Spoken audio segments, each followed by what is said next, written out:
Vamos continuar. Valor do benefício, tá? Eu acho que essa aqui a gente já tá se acostumando, mas eu queria ver, assim, a reforma, além dela ter sido covarde, ela foi diabólica, sabe? E assim, maquiavélica no seu conceito mais perfeito, sabe? Como é que era o valor, como é que era calculado o benefício antes da reforma da Previdência? Está lá no artigo 44 da 8.213. Está lá artigo 44. 100% do salário de benefício sem fator previdenciário e também não tinha idade mínima, claro, porque não se espera que você fique inválido. Então o artigo 44 dizia, olha, 100% do salário de benefício. Esse era o valor do benefício. Como ficou agora? Ele está disciplinado, gente, no artigo agora. O valor desse benefício ficou disciplinado no artigo 26, incisos 2º e 3º da Emenda Constitucional 103. Você pode abrir aí, você vai analisar o artigo, principalmente o artigo 2º, ele tem um monte de nuances, ele fala das regras de transição, então ele vai citando as regras de transição ali para criar um inferno. Se vocês quiserem, a gente pode, até no outro, quando a gente for estudar auxílio-doença, a gente estuda ele totalmente. Mas o que diz aqui no artigo 26 é o seguinte, gente, tá? Vamos lá, como é que é calculado? Eu acredito que vocês já saibam. Pega-se 100% do seu período contributivo, de julho de 94 até hoje. Desses 100%, 15 anos de contribuição para a mulher e 20 anos de contribuição para o homem equivale a 60% desse benefício. E a cada ano a mais de contribuição que você tiver, vai ser multiplicado por 2%. Então vamos pegar o caso da mulher.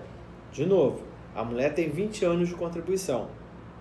Ela tem ali R$3.000 de benefício. Essa média desse tempo todo, 100% desse período todo, de julho de 94 até hoje, deu uma média para ela de, tá bom, R$6.000. Para ela se aposentar, ela vai ter direito a 60%, 15 anos de contribuição dela, vai pegar 60% desses R$6.000.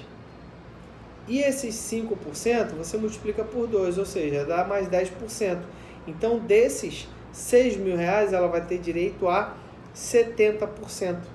Vamos supor um homem, a mesma coisa. Só que pensa o seguinte, gente, uma pessoa aposentada por invalidez, pensa o seguinte, normalmente essas pessoas que se aposentam por invalidez não têm 15 anos nem 20 anos de contribuição. Se elas não tiverem 15 anos nem 20 anos de contribuição, quanto essas pessoas vão receber? Um salário mínimo, porque nenhum benefício pode ser menor que um salário mínimo, certo? Entenderam? Então, 99% dessas pessoas que se aposentarem por invalidez, que é uma aposentadoria inesperada, receberão um salário mínimo. Não vão nem computar mais nada. Por quê? Porque elas não terão esse tempo de contribuição. Para essas pessoas que têm 12 contribuições de carência, tudo bem. Olha só, esse benefício ele é tão carente, tão precário, que a legislação bota 12 meses de carência. Porque sabe que essas pessoas ali, de 1 ano, 2 anos, 3 anos, 5 anos, terão que se acidentam, acontece alguma coisa. Principalmente ali, logo no primeiro ano, logo no segundo ano, que ela ainda está se acostumando com a rotina de trabalho e tudo mais. Então isso aqui é covarde. Antes era 100% do salário de benefício. Hoje, 60%, computado 2% a cada ano a mais de contribuição. Lembrando que 15 anos de contribuição para a mulher, no mínimo, equivale a 60% do benefício. 20 anos para o homem equivale a 60% do benefício. Agora eu queria só colocar uma minúcia aqui para vocês. Nesse artigo 26, no parágrafo 6º, fala o seguinte: poderão ser excluídas da média as contribuições que resultem em redução do benefício, desde que mantido o tempo mínimo de contribuição, 15 mulher, 20 homem, vedada a utilização do tempo excluído para qualquer finalidade. Ah, sobrou um tempo aqui porque está diminuindo o meu benefício, eu quero levar ele para o regime próprio. Não pode. Ah, Eu excluí porque ele está diminuindo o meu benefício. Eu quero usar ele agora para aumentar aquele percentual, fazer um multiplicador de 2%. Também não pode. Se você exclui ele do seu cálculo, você exclui lá do tempo de contribuição também. Doideira, mas é desse jeito. Essa daí é a nossa aposentadoria de 100%. Né? Muitos ficaram aí felizes, postaram nas redes sociais, inclusive, olha, agora vai para melhor, vai ter direito não mais a 80%, mas sim 100%. Eu lembro o Paulo Guedes sustentando isso no Congresso, né? Naquelas sessões que tiveram lá. Mas é complicado. Não tem nada a ver com a questão partidária, gente. Eu analisei essa reforma da Previdência, pode olhar lá no canal, assim, desde o início. Estudei, reestudei. Então a gente sabe do que a gente está falando aqui. Tristeza. Qual é a DIB, gente? Qual é a data inicial do benefício? Vamos lá. Artigo 43 da 8.213. A aposentadoria por invalidez será devida a partir do dia imediato, ou seja, o dia seguinte à cessação do auxílio-doença, ressalvado o disposto. Ou seja, o cara estava em auxílio-doença. Normalmente a aposentadoria por invalidez vem por meio do auxílio-doença. Primeiro o cara está em auxílio-doença, agrava ali e acaba ficando inválido. Mas nada a ver, não precisa ter primeiro auxílio-doença para depois a aposentadoria por invalidez. E aí vai uma dica para os advogados. Pensa o seguinte, quando você for pedir, vamos supor que a pessoa tentou pedir auxílio-doença e foi negado. E também ela ou ela estava em auxílio-doença, pediu prorrogação e foi negado. O que você vai fazer quando entrar com a ação? Ou você vai entrar com a ação de concessão de auxílio-doença, é isso que você vai fazer, porque foi negado de primeira, ou você vai entrar com a ação de restabelecimento de auxílio-doença, porque ela tinha auxílio-doença e foi negado. E lá nos seus pedidos, você pode também pedir subsidiariamente que seja concedido, ao invés de auxílio-doença, que se for constatado em perícia, que seja concedido não o auxílio-doença, mas a aposentadoria por invalidez. A gente já vai ver essa tese aqui, entendeu? Então essa daí é uma sacada interessante.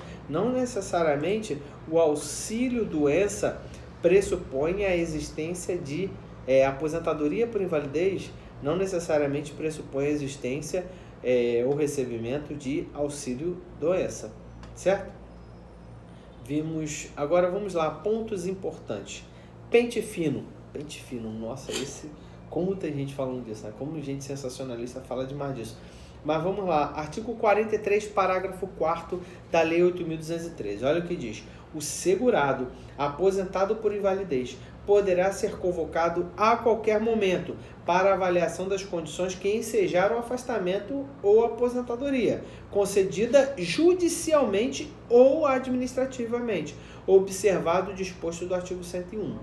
Aí ele coloca no parágrafo, olha só, foi incluído o parágrafo 5º nesse artigo. Isso aqui tem dado pano na manga e tem muitas pessoas ganhando a aposentadoria de volta por conta disso, tá?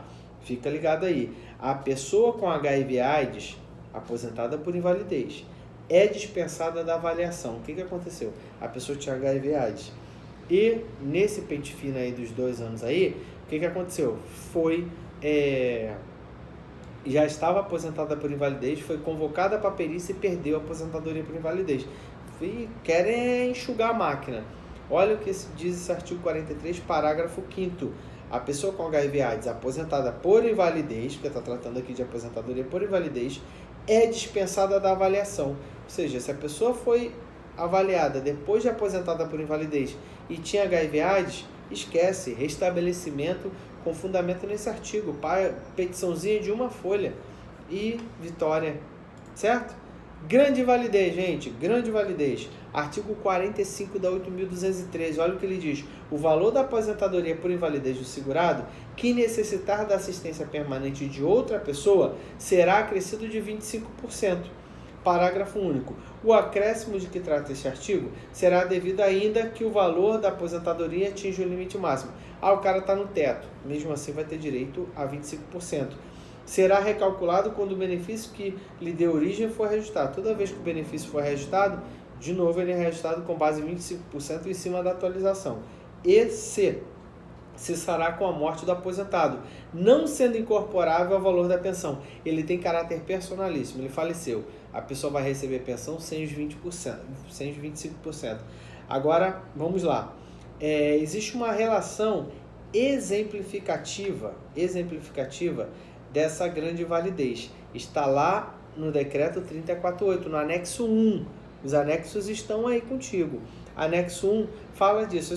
Eu separei aqui 9 para vocês. Olha, cegueira total, perda de 9 dedos das mãos ou superior a esta. Poxa, 9 dedos das mãos ou superior a esta, dedo nenhum, na verdade. Paralisia dos 2 membros superiores ou inferiores. Perda de membros inferiores acima dos pés, quando a prótese for impossível. Perda de uma das mãos e de um dos pés, ainda que a prótese seja possível. Perda do membro superior ou inferior, quando a prótese for impossível. Alteração das faculdades mentais com grave perturbação da vida orgânica e social. Doença que exige a permanência contínua no leito. Incapacidade permanente para as atividades da vida diária. Esse último aqui é o que mais as pessoas utilizam. Esses aqui dariam direito, ensejariam a majoração aí de 25%, chamada grande invalidez. Esse rol aqui é exemplificativo, certo? Exemplificativo. Grande invalidez só é para aposentadoria por invalidez. Grande invalidez, aposentadoria por invalidez. Só que isso já está sendo relativizado. Olha só, STJ, se comprovada a necessidade de assistência permanente para o terceiro, é devido ao acréscimo de 25% do artigo 45 da 8.213 a todas as modalidades de aposentadorias. RESP 1.720.805, 1.720.805. E também lá no tema, está lá no tema 982 do STJ. RESP do STJ, tema 982 do STJ. E aí, Giovanni, tá no STJ, isso foi parar no STF? Foi. Antes do STF, muitas turmas, tá? Isso começou na Justiça Federal de primeiro grau e também nas turmas recursais, começaram a conceder o adicional de grande validez para outras aposentadorias. Um caso famoso que eu me lembro, ele estava aposentado por tempo de contribuição e continua a trabalhar. E trabalhando, ele ficou inválido. O que ele fez? Ele pediu, ficou incapaz, né? Ficou em casa, tal, dando ajuda de terceiros e tudo mais, e enquadrado um daqueles incisos, daquelas doenças ali do anexo 1 do Decreto-Lei 348. O que ele fez? Ele pediu, inicialmente foi negado, falou, olha, a adicional de grande validez é somente para aposentadoria por invalidez. Depois o tribunal reformou e concedeu para ele também. E aí chegou no STJ, o STJ estava negando, reformou seu entendimento, começou a conceder também adicional para invalidez, de grande validez para todas as aposentadorias. E o que aconteceu agora na petição 8.002 lá no STF? Suspendeu todos os julgamentos desses processos para julgamento no plenário do STF. Eu deixei essa informação para vocês aí nos arquivos. Suspenso todos os processos relacionados à aposentadoria, o pedido de adicional de grande validez para todas as outras aposentadorias. É importante a gente ir acompanhando aí, tá legal? Quando cessa a aposentadoria por invalidez, ou você pode perder a aposentadoria por invalidez, é importante a gente ler aqui o artigo 46 e 47 da 8.213. Olha só, a aposentadoria por invalidez, o aposentado por invalidez pode retornar voluntariamente à atividade e terá sua aposentadoria automaticamente cancelada a partir da data do retorno. Falou, tô cansado já, ou então consegui me recuperar, fiz aqui minha fisioterapia, quero voltar. Termina, certo? Cessa. Agora 47, que é interessante. Verificada a recuperação da capacidade para o trabalho. Como é que você vai verificar isso? Por perícia médica lá regular. Do aposentado por invalidez, será observado o seguinte procedimento. Pensa o seguinte, gente, menos de 5 anos, mais de 5 anos, menos de 5 anos, mais de 5 anos. Quando a recuperação ocorrer dentro de 5 anos, contados da data do início da aposentadoria por invalidez ou do auxílio-doença, que aconteceu sem interrupção, o benefício cessará de imediato, se o segurado empregado tiver direito de retornar à função que desempenhava na empresa quando se aposentou. Na reforma da legislação trabalhista, na forma da legislação trabalhista, valendo como documento para tal fim o certificado de capacidade fornecido pela Previdência. É aquela reabilitação. Beleza? Imediata. Após tantos meses quanto forem necessários, forem os anos de duração do auxílio-doença ou da aposentadoria por invalidez para os demais segurados. E aí vamos ver, ó. Vamos lá. Eu estou aqui. De imediato, tantos meses. Aí, inciso 2. Olha, eu estou no inciso 2 do artigo 47 da 8.213. Quando a recuperação for parcial, ficou mais de 5 anos, certo? Mas ficou mais de 5 anos, ocorreu após o período do inciso 1, ocorreu após o período. Qual é o período do inciso 1? 5 anos, então após 5 anos. Ou ainda, quando o segurado for declarado apto para o exercício do trabalho diverso do que exercer habitualmente, reabilitação, a aposentadoria será mantida sem prejuízo de volta à atividade, no seu valor integral por 6 meses, com redução de 50% por mais 6 meses, e depois com redução de 75% por mais 6 meses. O total aí, depois desses 18 meses, cessa o benefício. Perícia e reabilitação, gente. Artigo 101 da 8.213. Dá uma olhadinha aí comigo, ó. O segurado em gozo de auxílio-doença, aposentadoria por invalidez e o pensionista inválido estão obrigados, sob pena de suspensão do benefício, a submeter-se a exame médico a cargo da Previdência Social, processo de reabilitação profissional por ela prescrito ou custeado e tratamento dispensado gratuitamente, exceto o cirúrgico e a transfusão de sangue, que são facultativos. Isso aqui é fundamental. Muita gente dá mole nisso aqui. Advogado, então, nem se fala. Porque pensa o seguinte, estudando, até conversando com ortopedistas e tudo mais, se verificou que quando, é um exemplo só, tá? Quando uma pessoa tem problema na coluna, problema de coluna, tá? Por mais que você faça cirurgia, você pode ter uma amenização, ameniza um pouco aquele problema, mas você nunca vai cessar aquele problema. Aquele problema sempre vai existir. Você não tem como cessar um problema na coluna. E aí, pode entrar no 101. O que acontece?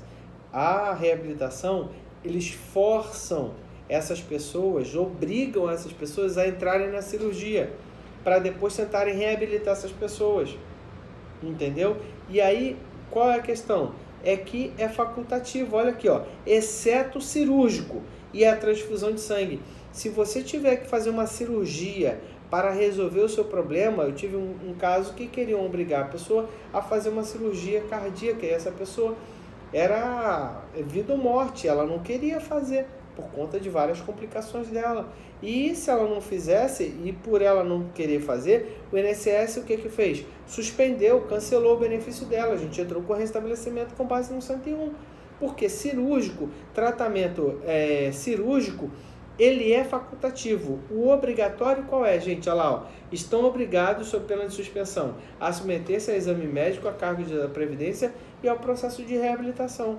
Mas se para isso tem que fazer cirurgia, não vale. Cirúrgico e transfusão de sangue não é excesso-benefício.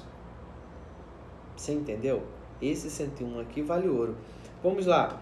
Não podem mais ser chamados para a perícia. Artigo 101, parágrafo 1º. Olha o que diz. O aposentado por invalidez e o pensionista inválido que não tenham retornado à atividade estarão isentos do exame de que trata o caput deste artigo, que a gente acabou de ver, quando, olha aí, após completarem 55 anos ou mais de idade e quando decorridos 15 anos da data de concessão da aposentadoria por invalidez ou auxílio-doença que a precedeu. Aqui aí tem um monte de advogado que joga tese, chama um monte de gente e acaba perdendo. Aqui tem 2 requisitos, são 2 requisitos, pessoal. Olha só, o primeiro, a pessoa tem que ter mais que 55 anos de idade, independente de ser mulher ou homem ou mulher. E qual o outro segundo requisito cumulativo? Tem que ter decorrido já 15 anos de benefício. Se essa pessoa já está há 15 anos em aposentadoria por invalidez, ele não pode ser chamado mais para perícia. Inclusive, esse artigo, esse inciso ele foi revogado pela MP 871, e aí, como a MP não virou lei, ele retornou. Então, se a pessoa tem 55 anos e 15 anos de aposentadoria por invalidez, ele não pode ser mais chamado. Ah, Giovanni, eu tive vários casos assim. Pau na máquina, vamos para a justiça. Inciso 2, após completarem 60 anos de idade. Então, se você tiver 55 anos, mais 15 anos, você não pode ser mais chamado. E está aposentado por invalidez há 15 anos, você não pode ser mais chamado. E se você tiver 60 anos de idade, também não pode mais ser chamado, independente do tempo de contribuição. Independente do tempo de aposentadoria por invalidez. Eu me aposentei por invalidez com 59. Fez 60, acabou, não podem mais te chamar. Entendeu? Artigo 101, parágrafo 1º da 8.213. Agora tem exceção da exceção. Não está relacionada diretamente à cessação do benefício, mas é uma exceção, está lá no parágrafo 2º, ó. A isenção de que trata o parágrafo 1º não se aplica quando o exame tem as seguintes finalidades: verificar a necessidade de assistência permanente, grande invalidez. Vai fazer perícia. Se você está pedindo a perícia para adicional de grande invalidez, você vai fazer. Inciso 2, verificar a recuperação da capacidade de trabalho mediante solicitação do aposentado. Ele não quer voltar, aquele inciso lá, retornar voluntariamente ao trabalho, vai cessar a aposentadoria por invalidez. Ele precisa fazer também. Ou o inciso 3º, do parágrafo 2º, do artigo 101 que a gente está vendo. O que fala? Subsidiar a autoridade judiciária na concessão de curatela. Se a pessoa está inválida, está precisando de curatela, então vai ter que fazer perícia. E o INSS pode fazer essa perícia. Essas perícias aqui podem ser realizadas pelo perito do INSS por conta dele estar aposentado por invalidez. E isso aqui não tem nada a ver com a perícia para revogar. Fez a perícia, mas ele já tem 60 anos. Não vai revogar. Deu resultado diferente, não vai revogar. Tem 55 anos, 15 anos em benefício auxílio-doença. Também não vai revogar. É desse jeito aí, viu? Agora, para terminar, gente, agora, prometo a vocês, flexibilização do pedido judicial em matéria previdenciária, ou o nome da tese é primazia do acertamento judicial da relação jurídica de proteção social. Pensa o seguinte, tá? Isso acontece demais e às vezes, por ser direito previdenciário, muitos advogados não estão familiarizados. Por exemplo, o advogado entra com uma ação pedindo aposentadoria por invalidez. Eu quero aposentadoria por invalidez para esse meu cliente. Só que o juiz, analisando o processo, verifica que ele não tem direito à aposentadoria por invalidez. Ele tem direito a auxílio-doença. E aí? O juiz extingue? E olha que extinguia. Olha que extinguia demais, e aí o cara tinha que entrar com mutação. Era complicado, tá? Mas isso começou a ser flexibilizado pelo judiciário, porque qual é a intenção do judiciário? É julgar o mérito. A gente vê o novo CPC pautar isso, julgar o mérito, né? Resolução do mérito. Esse o objetivo da justiça. Então, olha o que foi julgado nesse ARESP 574.838, 574.838. Olha o que diz. Não se entende como julgamento extrapetita ou ultrapetita a concessão de benefício diverso do requerido na inicial, desde que o autor preencha os requisitos legais. Vamos lá, Giovanni, o que é isso, Giovanni? Eu não sou advogado. O que é julgamento extrapetita, ultrapetita ou infrapetita? Pensa o seguinte, o juiz ele está adstrito à causa. Então, ele não pode julgar extra, algo que não está dentro do processo. Ele não pode julgar ultra, ou seja, algo acima do processo. E ele não pode julgar infra, algo abaixo demais do que foi pedido, abaixo do que foi pedido. Isso é extra, infra e ultra. Infra, ultra e extra, tanto faz. E o que foi julgado aqui é o seguinte: não se entende como julgamento extra ou ultra petita a concessão de benefício diverso do requerimento inicial, desde que o autor preencha os requisitos legais.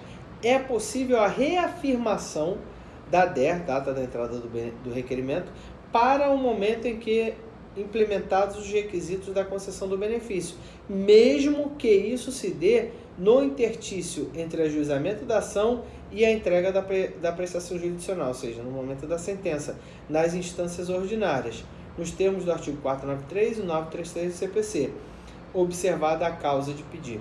O que aconteceu nesse caso aqui, tá? Desse ARESP 574838? A pessoa, o segurado, entrou com a ação, pedindo benefício previdenciário. Vamos supor que seja uma aposentadoria por tempo de contribuição.